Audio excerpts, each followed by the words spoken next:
안녕하세요, 하지은입니다. 이번 영상은 나의 성장을 위해 반드시 해야 하는 질문에 대한 이야기를 담아보았습니다. 여러분들은 평소 궁금한 사항이 있을 때 어떻게 해결하시나요? 요즘은 지도 앱이 잘 되어 있어서 길 찾기도 쉽고 인터넷에 정보들이 많이 있기 때문에 예전보다는 쉽게 궁금증을 해소할 수 있게 되는 것 같아요. 하지만 그럼에도 불구하고 잘 검색되지 않는 정보들이 있을 때가 있죠. 혹은 검색할 시간적 여유가 없을 때도 있을 겁니다. 이때 여러분들은 어떻게 해결하시나요? 이 질문에 대한 답은 크게 두 가지로 나뉠 것 같아요. 하나는 내가 알아서 답을 찾아본다. 또 다른 하나는 누군가에게 질문을 해서 해결한다 인데요. 물론 상황에 따라 이 두 가지 모두를 활용하게 될 수도 있지만 사람마다 주로 선호하는 방법이 있을 것 같아요. 저는 주로 질문을 하는 편인데요. 한때는 질문을 하지 않고 스스로 해결하는 것이 뭔가 더 일을 잘하는 것 같고 스스로 해내는 힘을 기르는 것이다 라고 생각을 했었는데 일을 하면 할수록 또 시간이 흐르면 흐를수록 한계점에 다다를 때가 있고 질문을 하지 않으면 해결되지 않는 것들도 있더라고요. 그리고 진작에 질문을 했더라면 더 빨리 해결할 수 있는 일이었겠다 하는 상황들이 종종 생기더라고요. 그래서 이제 궁금한 것이 생기면 그냥 일단 질문을 하자라고 마음을 먹고 이제는 그때그때 궁금증을 해소하려고 하는 편인데요. 사실 그럼에도 불구하고 아직 질문을 하기 전에 머뭇거리는 순간이 찾아올 때가 있어요. 그래서 그때마다 제가 느꼈던 질문의 장점들을 스스로 상기시킬 때가 있는데요. 그래서 오늘 영상은 저처럼 질문을 어떻게 해야 하는지, 질문을 꼭 해야 하는지 고민이 되는 분들에게 도움이 되었으면 하는 마음으로 질문을 해야 하는 3가지 이유에 대해 공유하려고 합니다. 우선 질문을 해야 하는 이유를 생각하기 전에 이것을 가로막는, 즉 질문을 잘 하지 못하게 되는 이유를 생각해 볼게요. 평소 질문을 머뭇거리게 되는 이유에는 몇 가지 공통점이 있는 것 같아요. 정답을 말해야 할 것 같다는 생각, 내가 이 질문을 했을 때 상대의 반응, 혹시나 이것도 모르냐는 식의 반응이 나오지 않을까 하는 두려움, 때로는 상사에게 혼날까봐 질문을 못하는 경우도 있죠. 즉 상대의 반응을 살피느라 혹은 내가 완벽하지 않은 사람이라는 것을 보이고 싶지 않은 마음에 질문을 머뭇거리게 되는 경우가 있습니다. 만약 이렇게 상대의 반응에 대해서 걱정이 되는 상황이라면 이렇게 생각해보면 어떨까요? 살아가는데 정답은 없고 누구나 처음이 있다. 우리는 세상 모든 것을 알 수가 없고 일을 하면서 경력자가 되어도 새로운 일을 맡게 됩니다. 그래서 모르는 것이 있는 것은 어쩌면 너무 당연한 것이다. 저는 질문을 머뭇거리게 될 때 이런 생각을 하곤 하는데요. 질문을 한다는 것은 내 부족함을 보여주는 것이 아니라 부족한 부분을 채우기 위해 더 나은 사람이 되기 위해 알려고 노력하고 이것은 문제 해결에 대한 의지와도 연결이 되는 것이니까요. 그래서 우리가 질문을 하는 것은 너무나 당연한 일이고 남을 위한 것이 아니라 나를 위해 질문을 해야 한다는 것을 기억해야 될 것 같아요. 그럼 이제 질문을 해야 하는 이유에 대해 말씀을 드릴게요. 질문을 해야 하는 첫 번째 이유는 바로 효율성입니다.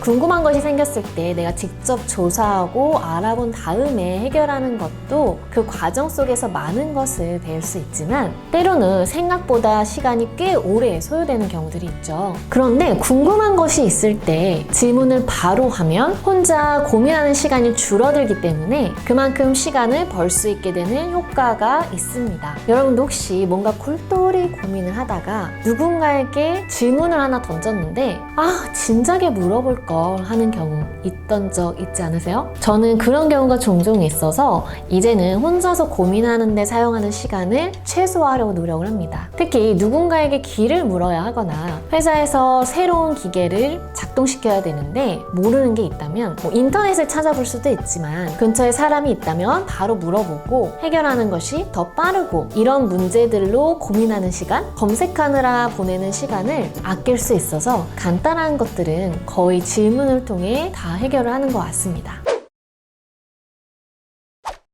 그리고 두 번째 질문을 해야 하는 이유는 방향성입니다.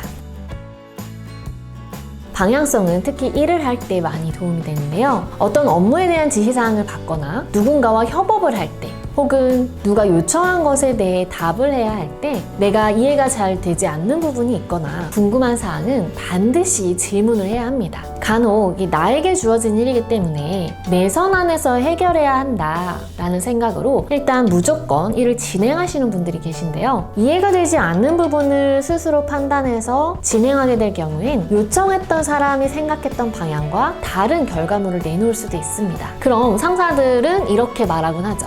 이게 아니지, 다시 해오세요. 그럼 굉장히 열심히 했음에도 불구하고 우리는 억울할 때가 있습니다.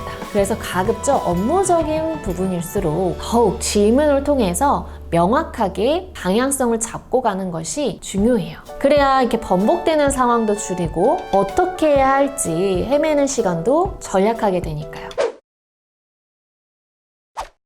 질문을 해야 하는 세 번째 이유는 적극성입니다. 질문을 하는 것과 하지 않는 것은 개인에 대한 인식에 영향을 주게 되는데요. 제가 영상 초반에 질문을 하는 것은 문제 해결의 의지와 관련이 있다라고 했었죠. 사소해 보이지만 작은 것이라도 묻고 상의하려고 하는 사람은 그만큼 적극적으로 업무에 임하고 해결하려고 한다라는 이미지를 갖게 합니다. 반면에 일의 시작부터 끝까지 열심히 하긴 하지만 아무런 말도 없고 논의도 없이 하는 사람들은 어딘지 모르게 소통이 안 되는 느낌이 들고 결과물이 좋으면 다행이지만 그렇지 못한 경우에는 모르는 게 있으면 물으면서 하세요 라는 말을 듣게 될 수도 있어요. 그래서 질문은 하나의 소통 방법이고 상호작용을 통해 더 나은 결과를 낼 수 있도록 하는 방법이면서 나라는 사람을 적극적인 사람이라고 보여줄 수 있는 하나의 기회라 할 수 있습니다. 하지만 그렇다고 질문을 계속 시도 때도 없이 하는 건 적극적이라기보다는 아무 준비 없이 무턱대고 묻는 느낌을 주기 때문에 궁금한 사항에 대해서 잘 정리해서 상대가 대화가 가능한지 확인한 후에 질문을 하는 것이 좋겠죠. 질문을 어떻게 해야 하는지에 대한 부분은 별도 영상으로 준비를 하도록 하겠습니다. 혹시라도 이 영상을 보시고 공감되는 상황이나 어떻게 질문과 관련된 문제들을 해소해야 하는지 궁금한 상황이 생각나셨다면 댓글로도 남겨주세요.